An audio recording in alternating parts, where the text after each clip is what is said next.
এক টাকায় পূজার কেনাকাটা অবিশ্বাস্য হলেও শারদীয় দুর্গাপূজাকে সামনে রেখে ব্যতিক্রমী এক মানবিক উদ্যোগ নিয়েছে সিলেটের ৭৯২ বন্ধু ফোরাম। শনিবার সিলেট নগরীর বালুচর এলাকায় ওরাও সম্প্রদায়ের মানুষের জন্য আয়োজন করা হয় ১ টাকায় পূজার বাজার ও শিক্ষা সামগ্রী বিতরণ কর্মসূচি।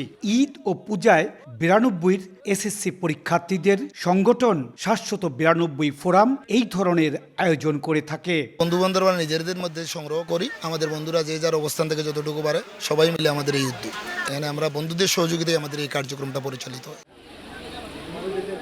দিনব্যাপী আয়োজনে উৎসব মুখর পরিবেশে শতাধিক নারী, পুরুষ ও শিশুরা অংশ নেন। মাত্র ১ টাকার প্রতীকী মূল্যে তাদের হাতে তুলে দেওয়া হয় sari, dhoti, Punjabi, three piece, shirt, pant, শিশুদের স্কুল ড্রেস সহ বিভিন্ন পূজার পোশাক ও সামগ্রী। পাশাপাশি বিতরণ করা হয় ক্ষুদে শিক্ষার্থীদের মাঝে খাতা কলম সহ প্রয়োজনীয় শিক্ষা সামগ্রী। ব্যতিক্রমী এই উদ্যোগে অনুষ্ঠানে আগত অতিথিরাও বেশ খুশি।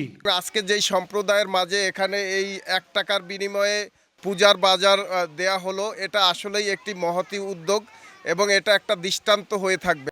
ওরাও সম্প্রদায়ের পরিবারগুলো যাতে পূজার আনন্দ থেকে বঞ্চিত না হয় সেজন্যই এই উদ্যোগ। ১১০ বছরের বৃদ্ধ থেকে নারী, পুরুষ, শিশু সবাই এই আয়োজনে খুশি। যে এগুলো পেয়ে অনেক ভালো লাগতেছে। সবচেয়ে বেশি ভালো লাগতেছে যে এখানে শিশুরা স্কুল ড্রেস পেয়েছে, আর শিশুদের মুখে হাসি মানে তো অনেক কিছু। খুব ভালো লাগেছে স্যার, আপনারা খুব, আমিও আশীর্বাদ দিতেছি যে খুব ভালো, আপনারা খুব ভালো চলেন, আপনারা খুব ভালো স্বাস্থ্য করেন।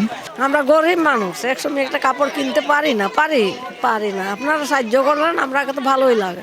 স্কুলে পড়ে আসতে পারবো, খুব ভালো লাগতেছে। ওরাও সম্প্রদায়ের ১৬ পরিবারের সব সদস্যের হাতে ১ টাকার বিনিময়ে তুলে দেওয়া হয় পণ্য।